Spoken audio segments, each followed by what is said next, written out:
Selamat pagi saudara-saudaraku terkasih, dalam nama Tuhan Yesus Kristus. Dari tanah Jawa saya kembali menyampaikan firman ini dari Efesus 5 ayat 8. Memang dahulu kamu adalah kegelapan, tapi sekarang kamu adalah anak terang di dalam Tuhan. Sebab itu hiduplah sebagai anak-anak terang.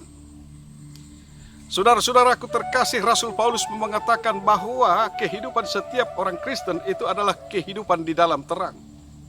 Dan hidup yang dimaksud adalah hidup keseharian di tengah-tengah masyarakat.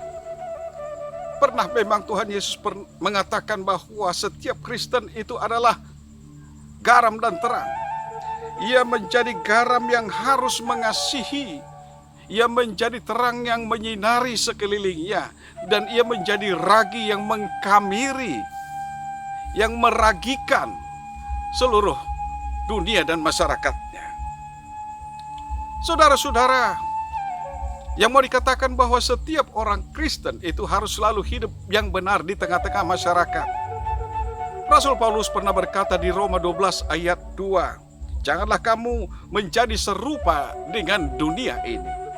Maksudnya saudara, jangan ikut-ikutan dengan apa yang menjadi arus tertentu di tengah-tengah masyarakat. Pegang identitas dan integritas sebagai orang percaya dan sebagai umat Kristiani. Jangan luntur, jangan aus oleh gesekan dan benturan nilai-nilai, norma dan ajaran-ajaran yang berasal dari roh-roh zaman yang berkembang di tengah-tengah masyarakat. Namun saudara-saudara, saya mau mengatakan bahwa hal itu adalah sangat-sangat ideal. Bagaimana dalam prakteknya? Apa betul gereja itu menggarami? Apa betul gereja itu menyinari? Apa betul gereja itu meragikan dunia ini? Atau bukankah yang terjadi adalah sebaliknya? Gereja sering digarami, bukan menggarami. Siapa yang mau mengatakan bahwa gontok-gontokan yang terjadi di tengah-tengah masyarakat tidak terjadi juga di dalam gereja? Atau siapa yang mengatakan bahwa korupsi hanya ada di luar gereja, padahal di dalam gereja kita menyaksikan banyak orang yang tidak tahu malu untuk mengambil keuntungan dari setiap proyek kegiatan-kegiatan gereja demi kepentingan diri sendiri dan juga di kepentingan kelompok berjemaah.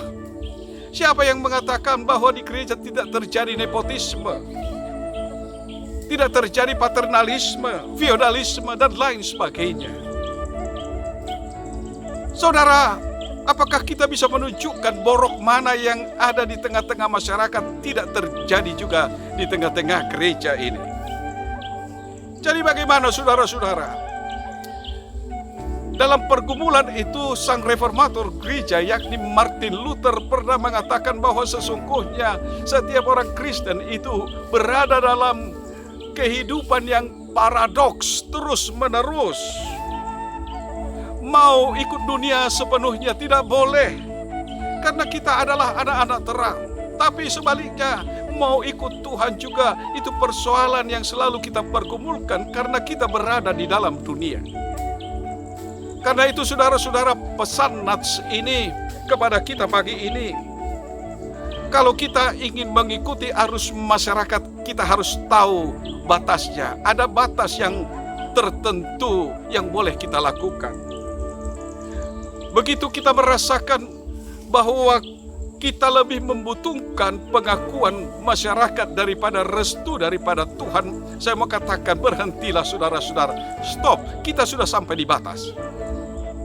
Begitu juga saudara-saudara, ketika kita lebih mengasihi diri kita sendiri, kita mulai lebih mengasihi diri kita sendiri daripada Tuhan.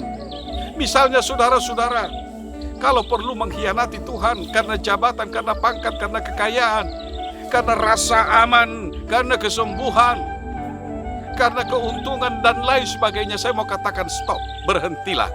Berhenti. Kita sudah mulai melanggar batas. Karena itu saudara-saudara, mari tunjukkan integritasmu. Tunjukkan dirimu sebagai orang percaya di tengah-tengah dunia ini. Menjadi berkat bagi sesama. Menjadi berkat, menjadi sesama. Karena kita adalah anak-anak terang. Tuhan memberkati saudara dari tanah Jawa. Tuhan memberkati keluarga saudara. Amin.